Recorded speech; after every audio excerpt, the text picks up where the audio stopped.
हमारा जो मेजर काम है, हम व्हील्स बनाते हैं, रिम जो होते हैं ना, वो भी मेजरली उसको कर रहे हैं। उसके अलावा TIL tractor India limited, Swaraj, जो भी मेजर ब्रांड्स हैं उन सबको सप्लाई करते हैं। बट इसमें जो मेजर चंक है वो एस्कॉर्ट्स का है। ये हो गया डोमेस्टिक मार्केट। उसके अलावा अभी हमारा एक्सपोर्ट में हम बहुत तेज़ी से एक्सपेंड कर रहे हैं। एक्सपोर्ट मार्केट हमारा US का है, एशिया में, श्रीलंका, यूरोप में है। वो मार्केट अभी हम डेवलप कर रहे हैं। विद इन नेक्स्ट ईयर, मतलब जो नेक्स्ट फाइनेंशियल ईयर होगा उसमें काफ़ी ग्रोथ आएगी हमारी उसमें। उसके लिए हम एक और सेटअप कर रहे हैं। हमारी जो है 4 लाइन्स है मेनली, ठीक है, रिम की। एक रियर रिम होता है, एक फ्रंट रिम होता है। ट्रैक्टर का आगे वाला छोटा होता है, बड़ा पीछे वाला बड़ा होता है। उसके अलावा स्पेयर पार्ट्स होते हैं और इसके एक्सेल बनते हैं, ठीक है। तो ये हमारा वो है। जो हमारे जो प्लांट है वो प्लांट है पलवल डिस्ट्रिक्ट में, फरीदाबाद, आपने नाम सुना होगा शायद। फरीदाबाद से अप्रॉक्सीमेटली 25 किलोमीटर है, ठीक। डिस्ट्रिक्ट पलवल है और जो एरिया है वो कहलाता है पृथला इंडस्ट्रियल एरिया, ठीक। वहाँ पे काफ़ी बड़ी बड़ी कंपनीज हैं, ल्यूमिनस है, एस है, बहुत सारी फैक्ट्रीज हैं वहाँ पे इस टाइप की। अभी जो हमारा हम आए हैं, सर ने ऑलरेडी शेयर किया होगा किस किस ट्रेड्स में हम ले रहे हैं। जो हमारा अप्रेंटिस का प्रोसेस रहेगा, 1 साल का अप्रेंटिस रहेगा, ठीक है। उसमें बीच में रिव्यूज़ होंगे सबके कि भाई आप क्या कर रहे हैं, क्या सीख रहे हैं।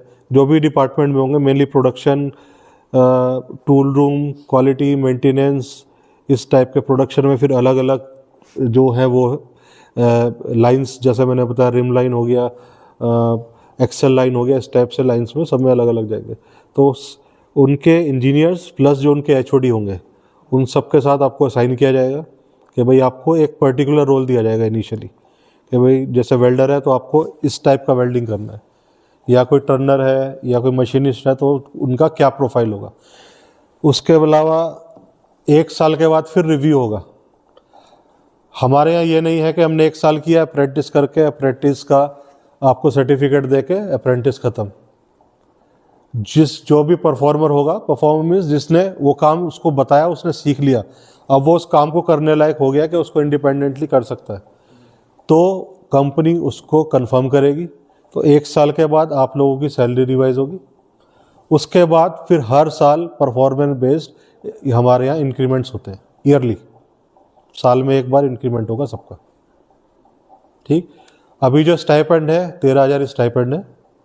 उसमें आपको ESI का बेनिफिट मिलेगा, आपको, आपकी फैमिली को, जो भी आपके डिपेंडेंट्स होंगे। उसके अलावा कैंटीन फैसिलिटी, कैंटीन में लंच फैसिलिटी मिलेगी सब्सिडाइज्ड। जो वो रहेगा उसका 50% आपको कंपनी सब्सिडी देगी। तो करीब एक मील 23-24 रुपये के आसपास का आपको पड़ेगा पर डे का। ब्रेकफास्ट और डिनर वो आप लोगों को करना है, उसके लिए कंपनी हेल्प करा देगी। जो भी अकोमोडेशन कंपनी देगी कि वहाँ पे आपको प्रोवाइड हो जाए, अकोमोडेशन देगी कंपनी। उसके अलावा ट्रांसपोर्टेशन देगी, अकोमोडेशन से लेकर प्लांट तक और प्लांट से लेकर अकोमोडेशन तक, ठीक है। ये पूरा कंपनी के बारे में। कंपनी हमारी बहुत पुरानी नहीं है, अराउंड 12-13 साल पुरानी है, बट ग्रोथ वाइज हमने काफ़ी ग्रोथ किया है और अभी हम इंटरनेशनल मार्केट में मूव कर रहे हैं, ठीक है। तो आगे जो ग्रोथ होगी वो काफ़ी फास्ट ग्रोथ होगी। जो बेसिक इंफ्रास्ट्रक्चर है वो सारा बन गया है। प्लांट्स, हमारा काफ़ी बड़ा प्लांट है, मशीन्स है, सारी लेटेस्ट मशीन्स हैं। बट हम जो ढूंढना है वो ये ढूंढना है कि जो काम करें बच्चे, अच्छे से काम करें, सीखें और अपना करियर हमारे साथ बनाएं, ठीक है। कुछ पूछना चाहते हो तो पूछ सकते हो, कुछ भी क्वेरी हो, कोई डाउट है, कुछ भी है, आप पूछ सकते हैं। कोई क्वेश्चन आप लोगों का? किसी भी बारे में, किसी भी बारे में। ये 8 घंटे की सैलरी है क्या? हाँ सर, ये लैब टेक्नीशियन के लिए आपने भी कुछ नहीं बताया, BSc वाले। देखो, जो BSc का है हमारे यहाँ पेंट होता है, ठीक है। जो व्हील्स बन जाते हैं उसके बाद उस पर पेंट होता है, तो उसके लिए हमारी एक लैब है। उसमें सब कुछ चेक करना कि भाई पेंट आ रहा है ठीक है, उसकी क्वालिटी ठीक है, ये उसके लिए एक हमारी इन हाउस लैब है। तो उसके लिए हमको लैब टेक्नीशियन चाहिए जो इंस्ट्रक्शंस जो वो पेंट शॉप के जो हेड हैं वो दे उनको फॉलो करके, बट उसको बेसिक केमिस्ट्री आनी चाहिए बस। क्वालिटी पे काम रहेगा, क्वालिटी चेक करना पड़ेगा। क्योंकि हमारे जितने क्लाइंट्स हैं सब मतलब एक अच्छे क्लाइंट्स हैं, तो वहाँ वो नहीं कि क्वालिटी 19-20 चल जाएगी, तो कॉम्प्रोमाइज़ नहीं है, जो क्वालिटी है वो हमको देनी है। मैक्सिमम सराउंडिंग्स में जितनी भी ट्रैक्टर की कंपनियां हैं, Mahindra and Mahindra, ITL international tractor, new Holland और एसोर्स, सभी को किसी को थोड़ा किसी को ज़्यादा मटेरियल सप्लाई करते हैं हम। और टीयर 1 है, टीयर 1 मतलब OEM ओरिजिनल जो मैन्युफैक्चर होता है उसको देने पहले, मतलब जो प्रोडक्ट बना रहा है उसको देने सप्लाई करने वाले कुछ ऐसी कंपनियाँ होती हैं उसको सप्लाई करती हैं, कुछ ऐसे उसको सप्लाई करते हैं। तो टीयर 1 है हम डायरेक्ट कस्टमर को, मीन्स प्रोडक्ट मैन्युफैक्चरर को। जो एंड प्रोडक्ट देता है ना, जो उसको सप्लाई करता है उसको टीयर 1 बोलते हैं।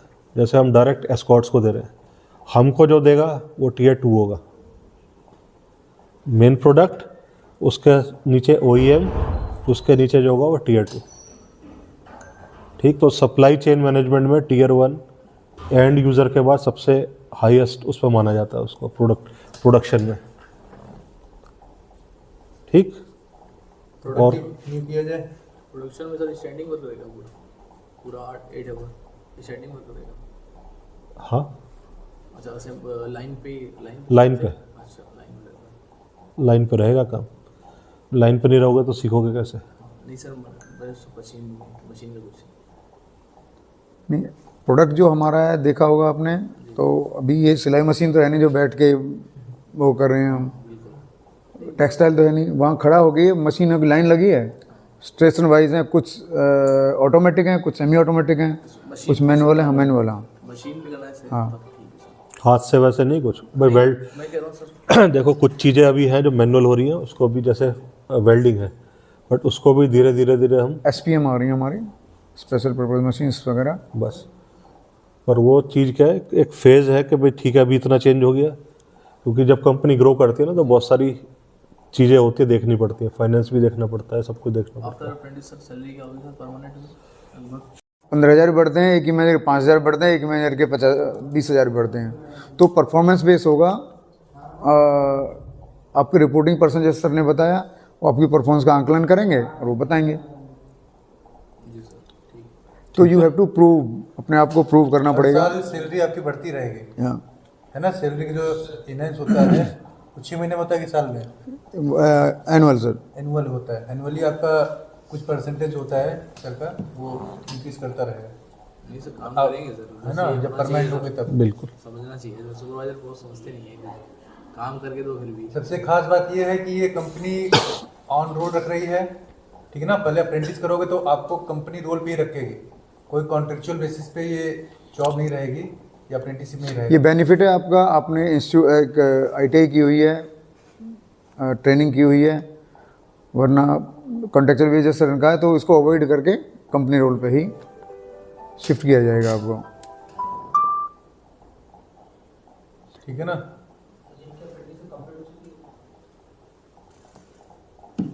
जिनकी अप्रेंटिसशिप कंप्लीट होगी बोल रहे हैं। हाँ, कोई बात नहीं।